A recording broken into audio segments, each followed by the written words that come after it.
Okay, guys, welcome to our first episode. Okay, y'all, welcome to Welp. Let's talk about it. I'm India. I'm Ariana. So on here, we just talk about all things related to faith, positivity, growth, and healing. Yes.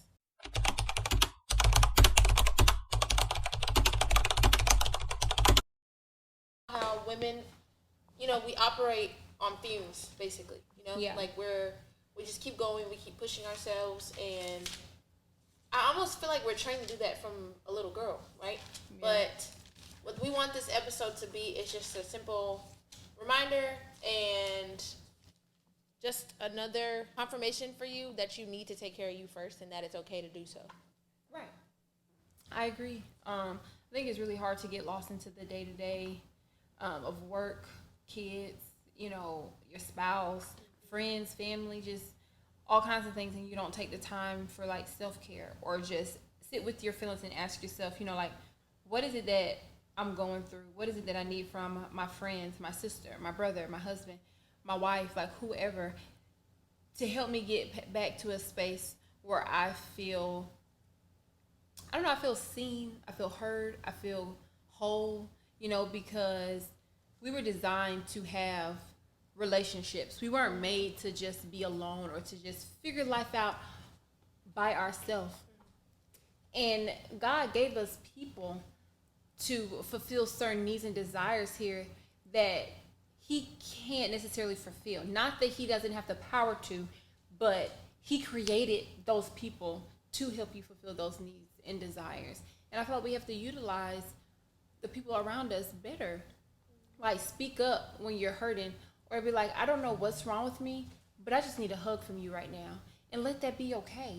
Don't feel ashamed for having to ask for a hug, or, make it feel as though, girl, get it together. We're at work. Like, what is you doing? Yeah. I'm going through something, like, Yeah. So, I don't know. It's hard to do, but it's necessary. Yep. And you don't have to accept everyone's behavior either. Like, I think that's a part of taking care of you.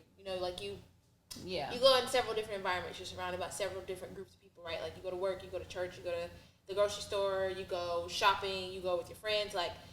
And in each of those environments, you play a different role. Right. But you don't have to accept the way people treat you just because you're at work, or just because it's church, or just because you're the strong friend, so you can't need help because everybody leans on you for help. Like, be what you need to be and be who you need to be for you in that moment. Mm-hmm. And I think that's something I'm really learning how to do, because sometimes, I would be the strong friend and I just keep going. They want to go out and I don't want to go. Like, I don't want to get dressed. I don't want to go with y'all. I want to sit on my couch. Yeah. But then I go and I have a bad time. Or I'm just sitting there, but I'm not present because I'm thinking about, like, I really just kind of want to be at home, or in my own space. But you feel like you got to go be the person that everybody else needs you to be, mm-hmm. without being who you need you to be first. Correct. Like, it's a cliche example, but it's what made it finally click for me. I was on a plane one day. I can't remember where I was going. But, they always come on and they're like, hey, in case of an emergency, your oxygen mask is going to come down from the ceiling. Put yours on first, then help other people. Yeah.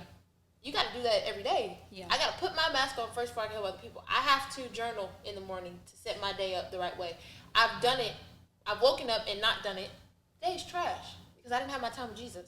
Mm-hmm. Without him, my attitude is disgusting. I know that about myself. So I can't sacrifice that time, Yeah. And there are times where you're like, well, I'm in a rush this morning, or I got to get up super early, so that means I would have to wake up an extra 30 minutes before that to do that. You have to do it. No, you really do.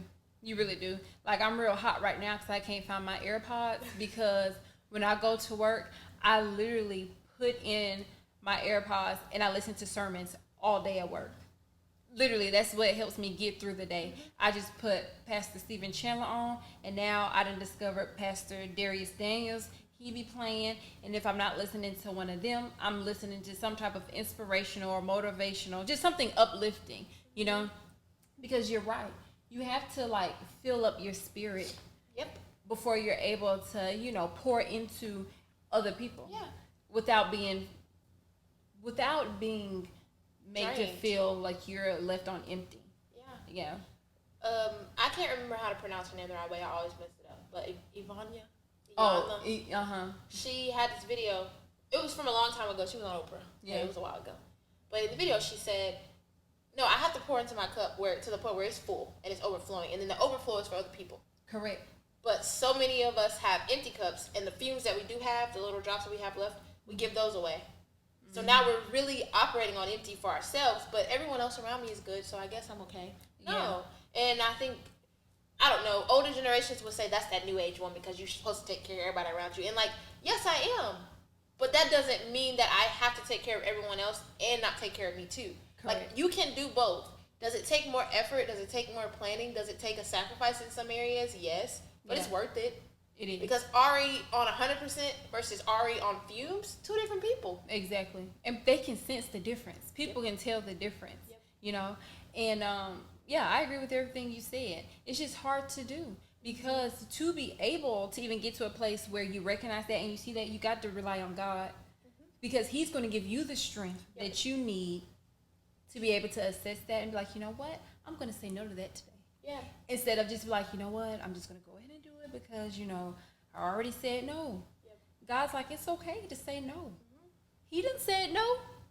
I mean, the whole Old Testament is God saying no. Like, don't do that. Don't do that. Don't do that. If you do that, I'm going to do this. Like, God's really a thug. We were talking about it earlier today. God's a thug in the Bible is gangster. Okay? He didn't take no nonsense. And I think from that, it's the same thing with your life. Yeah. You can decide what you tolerate. I heard this, I can't remember where I heard it, but it was a quote and it said, you know, you teach people how to treat you. Correct. Mm-hmm. I'm going to treat your home how you treat your home. For example, the first time you go over your friend's house, if you see her take her shoes off, you take your shoes off. I'm going to take my shoes off anyway because that's how I was raised. But I'm just saying, if you see her take her shoes off, you're going to take your shoes off. Correct. If you see her put her dish immediately in the dishwasher, you're going to put a dishwasher. If you see dishes packed up in the sink, you're going to put yours there because if that's what you do in your house, I'm going to do what you do in your house. If that's how you treat your body, that's supposed to be your temple, then that's how I'm going to treat your body. And especially for women, like, dating in this world of today, it's insane, okay? But you teach that man how to treat you. You teach your friends how to treat you. You teach your coworkers how to treat you. Like, for example, I was at work last week, or a couple weeks ago. This girl, she's expecting, and it's a blessing, like, congratulations, all the things. But she's had a rough morning, you know? I've never been pregnant. My sister blessed me with 2 nieces. I've never been pregnant. But I can imagine that's a lot of hormones happening. It's a lot of emotions going on. So she got to work and she broke down crying. Because she recently had also, you know, lost someone close to her. So she starts crying. And my initial response was just like, she needs somebody to be here in that moment. I give her a hug. You know, we're not best of friends, but like, in that moment, you just need somebody to be there. You don't want to feel like a problem or like you're embarrassed because she was already apologizing for crying. How many of us do that? You start crying and you're like, I'm sorry. All the time. It's like, why are you apologizing for feeling something? And so I feel like, I said all that to say, like, in those moments, you just need someone to be there for you, but you have to allow someone to be there for you. The same way that you are there for everyone else around you. Right. And sometimes people will make you feel like a burden, and those are the people you don't need. For example, there was someone else in the office when that happened, and she pretty much was like, do you need to go home? And that just makes her feel like even worse, right? Like, she's already feels like she needs to apologize for crying, which we all do as women. And then it was, do you want to go home? Like, let's remove you from this because you are the problem. Like, you're causing a problem in here. And it's just like, that made her feel worse, you know? Right. And sometimes it's okay to just be there and not say words, you know? 100%. And for yourself. Like, you don't have to try to figure everything out. Sometimes there's no solution. Sometimes you need a good cry and you're just going to cry and you're going to go to sleep and you'll wake up and you'll go back at it again. Right. But give yourself some grace. The same way in that moment she needed grace, you need grace yourself too. Yeah, exactly. Because like you said, emotions, they're a part of being human. It's not a woman thing. And so when you're made to feel as though, oh, you're being weird. You're making me uncomfortable. And it's like, so once again, you can't sit in your emotions, assess how you're feeling because you're worried about other people. Yep. And how your emotions are making them uncomfortable. Well, you're the one going through something. Yep. You know, I don't know, it's crazy. Yeah. Just like to relate this back to church, just like in Genesis when she talked about how Sarah put herself on the back burner because her husband was like, you know, just tell him you're my sister because you're a beautiful woman. Tell him you're my sister so then I'll be okay. Exactly. So let me neglect the vows that we took, neglect the fact that you asked me to be your wife and I'm struggling in this thing with you. I can't have children. You know, we're dealing with all these things, all these obstacles, and I'm riding with you through them all. Correct. Very similar to today. You be riding with them and then, hey, could you just do this to appease me real quick? Anyways, sidebar, but anyways, she does it, right? right? He's like, tell these folks you're my sister, so then they'll treat me better, and I'll be okay, which in turn will make you okay. Girl, that is the manipulation. So I'll be okay, and in turn you'll be okay. Okay, well, we got to do the same thing. Yeah. Let me take care of me, so then I can be a better friend, a better wife, a better mom, a better coworker, a better coach, all the things, right? And do it unapologetically. You're allowed to choose yourself. It's vibrating right here. Oh, that's your phone. And you're allowed to say, like, you know what, I got to choose me today. So, no, I'm not going.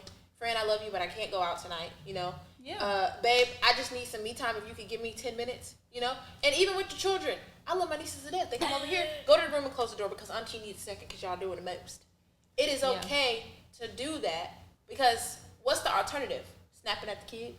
Getting in an argument with your spouse? I'm guilty. Or your boyfriend, or creating an argument, or self-sabotaging. You know, the alternative is worse than just taking 5 minutes. Yeah. No. And sometimes it don't even take 5. You really just need to be like, Jesus, listen. For real, like, I'm really trying to get it together, but I can't right now because she tripping. They're doing too much. Yeah, no, I agree. And, like, going back to the Bible and then what, you know, Tasha had said at church, clearly everybody else knew Sarah's worth but her.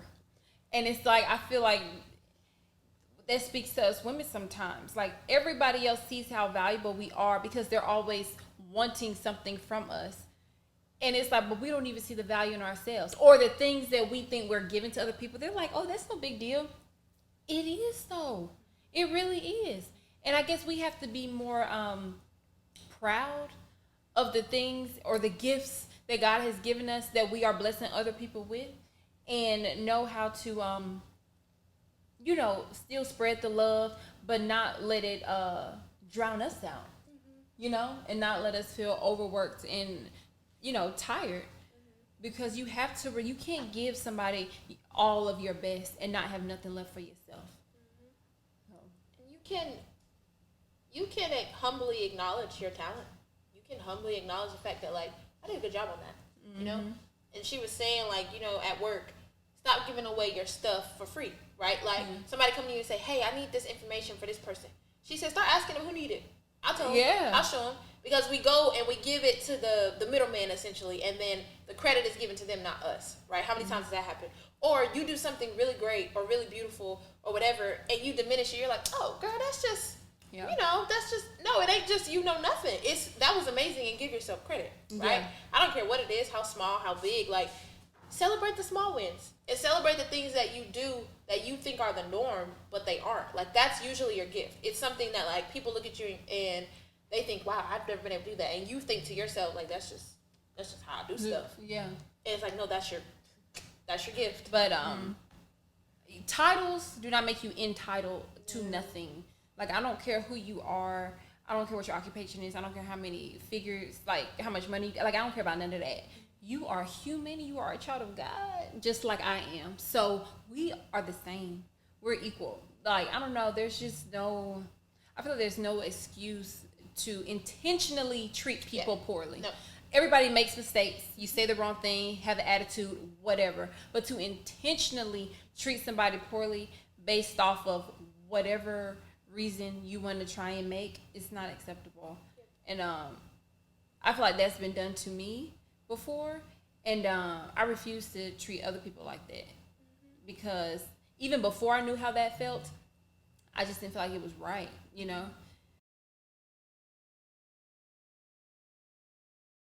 Truly, I think, and it all stems back from being whole yourself, right? If you wake up and you sacrifice your breakfast to cook for your children and your husband, and you have to go, you don't eat, or you wake up, you don't spend your time with Jesus, or if you normally work out in the morning and you skip, or you normally, whatever it is, and you skip out on that, those days look a lot different than the days that you are operating on full.